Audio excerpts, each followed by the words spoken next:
ഇംതിയാസ്, ഇപ്പോൾ the times of Israel ഒക്കെ report ചെയ്യുന്നതനുസരിച്ച് 150 ballistic മിസൈലുകൾ ഇതിനകം തന്നെ ഇറാൻ ഇസ്രായേൽ വിക്ഷേപിച്ചു കഴിഞ്ഞിരിക്കുന്നു എന്നാണ് അറിയാൻ സാധിക്കുന്നത്.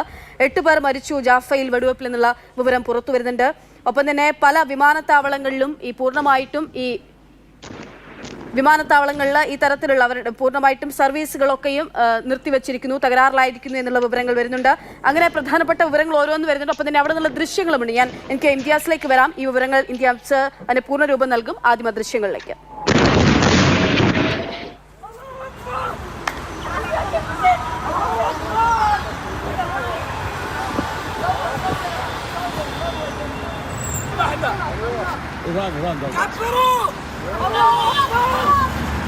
നടക്കുന്ന ദൃശ്യങ്ങളൊക്കെയാണ് വരുന്നത്. ഇപ്പോൾ ഇസ്രായേലിൽ നിന്ന് പുറത്തു വരുന്ന ദൃശ്യങ്ങളാണ് കാണുന്നത്. ഇംതിയാസ്, ഞാൻ സൂചിപ്പിച്ചത് ഇതിന്റെ അനന്തരഫലങ്ങളാണ്. ആദ്യഘട്ടത്തിൽ നമുക്ക് ലഭ്യമാകുന്ന വിവരങ്ങളാണ്. എത്ര പേർ കൊല്ലപ്പെട്ടു എന്നുള്ള കണക്കൊന്നും കൃത്യമായിട്ട് ഈ സമയത്ത് ലഭ്യമാകില്ല. എങ്കിൽ പോലും ആ സംഖ്യയെ പറ്റി എന്തെങ്കിലും ഒരു ധാരണയുണ്ടോ?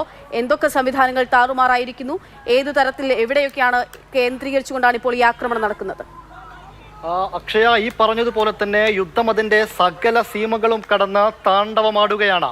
ഈ അമേരിക്ക മുന്നറിയിപ്പ് നൽകി നിമിഷ നേരങ്ങൾ കൊണ്ട് തന്നെ ഇറാൻ അവരുടെ ആദ്യ മിസൈലുകൾ ഇസ്രയേലിലേക്ക് വർഷിച്ചു കഴിഞ്ഞു. അതായത് ഇപ്പോൾ ലഭിക്കുന്ന വിവരമനുസരിച്ച് 150-ൽ പരം ബാലിസ്റ്റിക് മിസൈലുകൾ ഇസ്രയേലിലേക്ക് തൊടുത്തുവിട്ടിട്ടുണ്ടെന്നാണ് ആദ്യഘട്ടത്തിൽ നമുക്ക് ലഭിക്കുന്ന സൂചന. ഇപ്പോൾ വൈറ്റ് ഹൗസിൽ അടിയന്തര യോഗം ചേരുകയാണ്.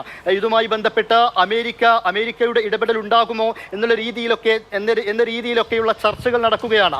ബൈഡന്റെ ഇടപെടൽ ഉണ്ടായാൽ തന്നെ ഇത് അടുത്ത ദിവസങ്ങളിൽ ഈ യുദ്ധം വേറൊരു തലത്തിലേക്ക് മാറാനാണ് സാധ്യത. ഇപ്പോൾ ഇടപെടൽ ഉണ്ടായിരിക്കുന്നു എന്നുള്ളതാണ് ഈ നിമിഷത്തെ ഏറ്റവും പ്രധാനപ്പെട്ട വാർത്ത. ആവശ്യമായിട്ടുള്ള സഹായങ്ങൾ നൽകാനായിട്ട് US സൈന്യത്തിന് നിർദ്ദേശം നൽകിയിരിക്കുന്നു അമേരിക്കൻ പ്രസിഡന്റ് ജോ ബൈഡൻ. ഒപ്പം തന്നെ കമലാ ഹാരിസിന്റെയും നേതൃത്വത്തിൽ കാര്യങ്ങളൊക്കെ വീക്ഷിക്കുന്നു എന്നുള്ളതാണ് വൈറ്റ് ഹൗസിൽ നിന്ന് നമുക്ക് ലഭ്യമാവുന്ന വിവരങ്ങൾ. അതായത് ഇന്റർനാഷണൽ മാധ്യമങ്ങൾ, അന്താരാഷ്ട്ര മാധ്യമങ്ങൾ റിപ്പോർട്ട് ചെയ്യുന്നത്.